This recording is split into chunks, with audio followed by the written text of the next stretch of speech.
Hello, and welcome to Module 2 of the Navigating the Changes from DSM-4 to DSM-5. This course is designed to let you work at your own pace and includes 5 modules, each lasting approximately 30 minutes. At the each event module is a post-test which you will be asked to complete. And just remember that if you exit a module before completing, there is no way to go back to the point where you left. So please complete each module in a single setting in order to avoid having to repeat the information. All 5 modules and the post-test need to be completed in order to receive a certificate for this course. In this section, we will be focusing on the first 2 chapters of the DSM-5, neurodevelopmental disorders and schizophrenia spectrum and other psychotic disorders. But first, we're going to take a look at the changes to catatonia.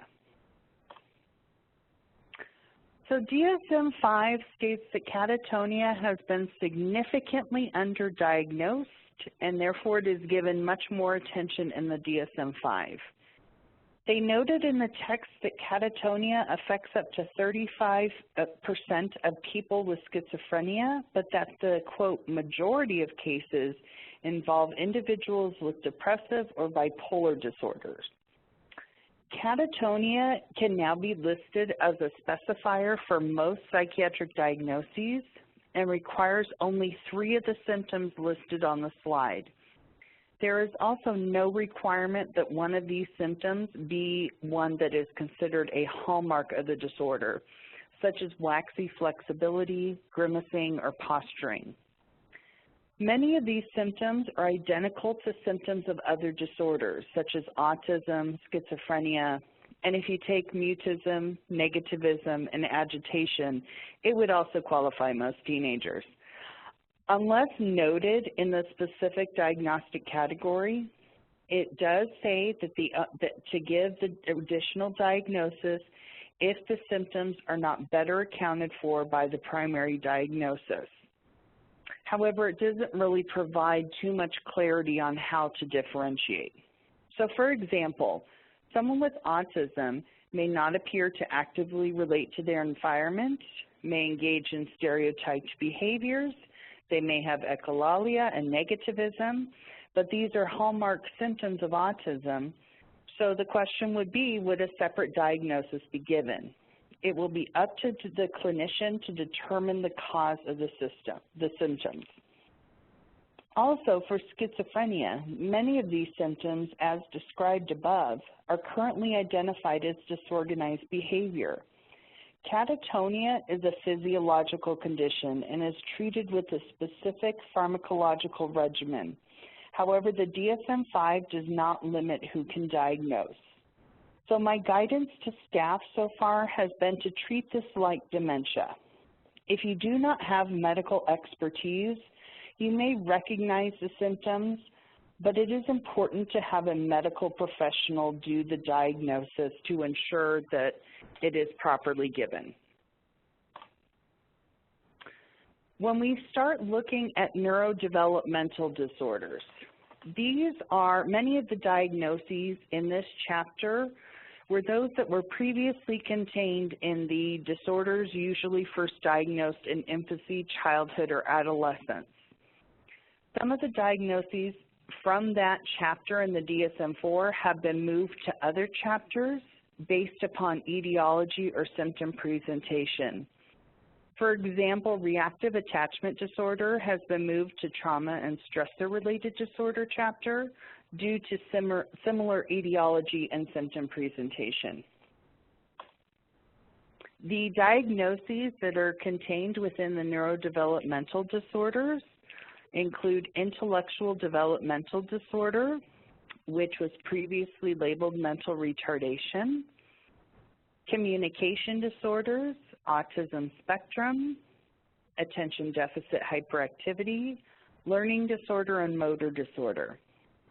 So first, I'm just going to go over a couple of changes that have come up, and then we will look into some of these other diagnoses a little bit more with more depth.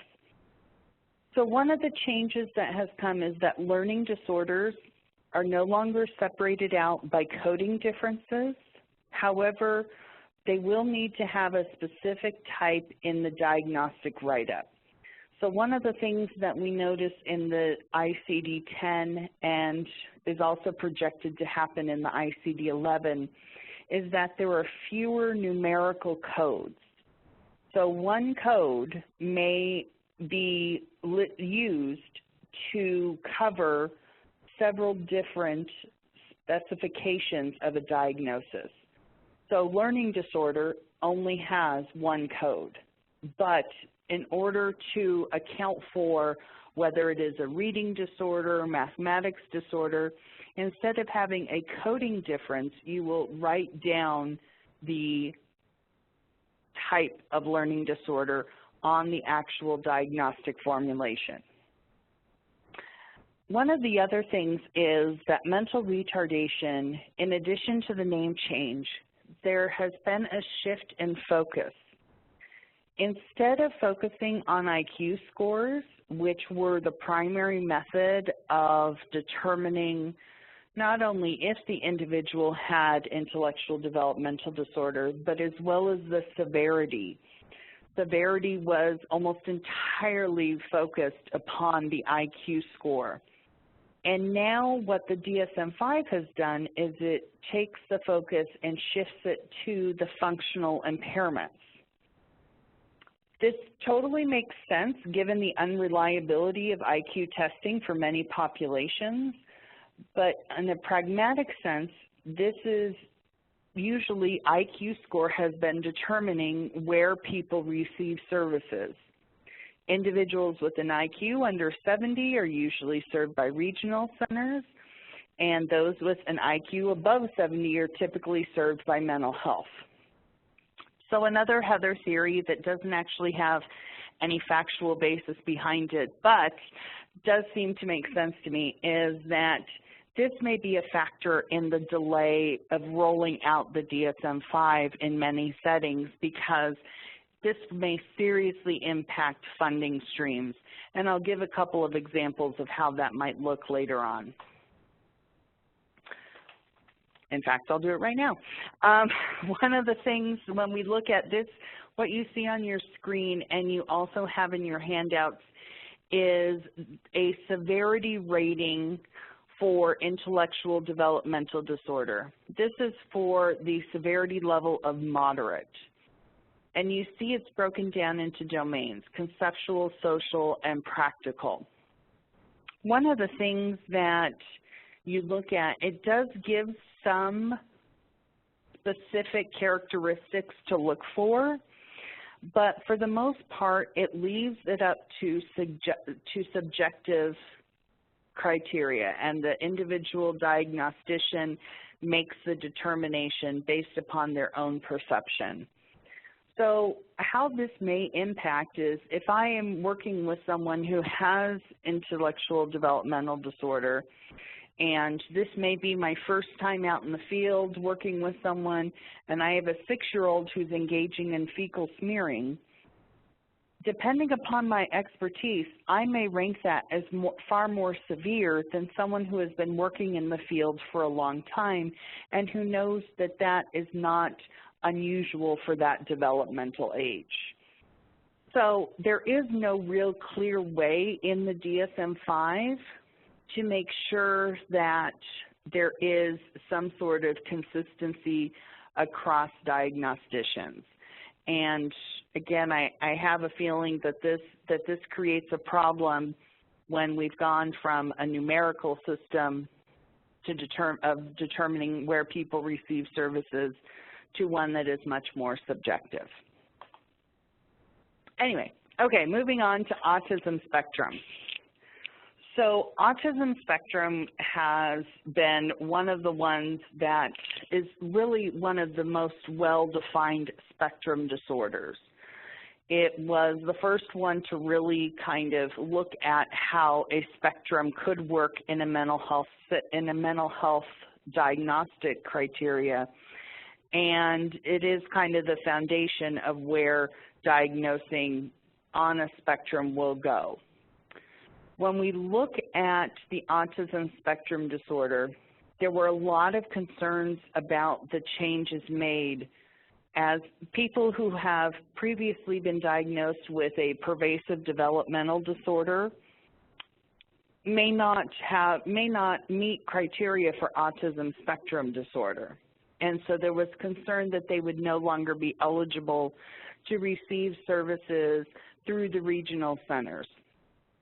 The way that they have managed that is that anyone who currently meets diagnostic criteria under the DSM-4 will be, quote, grandfathered in so that they will be able to receive the same services. So if an individual met criteria for PDD NOS, then they would automatically receive a diagnosis of autism spectrum disorder. The only exception to that might be if someone has what they are calling social pragmatic communication disorder. So when we look at the diagnosis of autism spectrum, it's broken down into two categories, and the individual must have deficits in each of these. The first one is the deficits in social communication and social interaction. And you'll see on the screen there's examples such as non-reciprocal communication, failure to respond to social interactions, deficits in nonverbal communication, lack of developing relationships. And so individuals who just have deficits in this area will be given a diagnosis of social pragmatic communication disorder. In order to be listed on the autism spectrum, they must have symptoms both from this category as well as from the restrictive repetitive patterns of behaviors category. They have symptoms in each of those, they will go onto the autism spectrum. For those that only have the deficits in the social communication, they will be given the diagnosis of social pragmatic communication disorder. It is unclear of which agency would serve individuals with that disorder, although it likely will remain, at least for those currently meeting criteria, with the regional centers. So one of the things that we look at here is we also have a lot of specifiers with this. And there has been a tremendous amount of research that has been generated about autism, and that research base continues to grow. And that is really reflected in some of these specifiers. We have greater knowledge that individuals who are even nonverbal still may have no intellectual impairment. They may just have the communication difficulties. And so you are able to indicate with the specifier whether they have any intellectual impairment, any language impairment, if it's associated with a known medical, genetic or environmental factor, or if it's associated with another neurodevelopmental, mental, or behavioral disorder. And again, you can diagnose with catatonia. So when we look at one of the main emerging research areas is about hyper or hyporeactivity to sensory input, and that may also change the way the diagnosis continues to evolve. So we will see further iterations of this evolution as more research comes in. I have included on the screen, and it's also in your handouts, a rating scale for autism spectrum. And you can see with this rating scale, what it allows you to do is to rate the severity of each category. So an individual may only have a mild difficulty or mild challenges in the area of social communication, while may having a severe level of impairment with restricted interests and repetitive behaviors. This will allow diagnosticians and practitioners to have a better understanding of what the needs are, as well as to regulate the progress made across various dimensions. Moving on to attention deficit hyperactivity disorder. One of the diagnoses, this has gained a lot of controversy in the new DSM-5, and in fact, when looking at the diagnostic or the text revision in the DSM-5, it does give me one of my favorite quotes from the DSM-5 that says, ADHD is, quote, both overdiagnosed and underdiagnosed. Again, the DSM-5 is full of clarity. However, what they really mean is this. ADHD has been overdiagnosed with children and underdiagnosed with adults. And most of the changes that have been made are to address that area. So when we look at the primary criteria of ADHD, there really has not been any significant changes. The changes have come in the text and the direction for clinicians. For example, to help with the overdiagnosis in children, clinicians are reminded to consider behaviors in multiple contexts. The diagnosis requires that several of the symptoms must be present in 2 or more settings. While this was suggested in the DSM-4 and practitioners generally adhered to it, it now is a requirement in the DSM-5, and that was done to hopefully tighten up some of the overdiagnosis in children. Again, the remaining of the changes are geared towards the diagnosis of ADD or ADHD in adults. So one of the key changes that generated a lot of controversy was that the individual, it used to be that symptoms had to be present prior to the age of 7, and now they have changed it to where symptoms have to be present prior to the age of 12.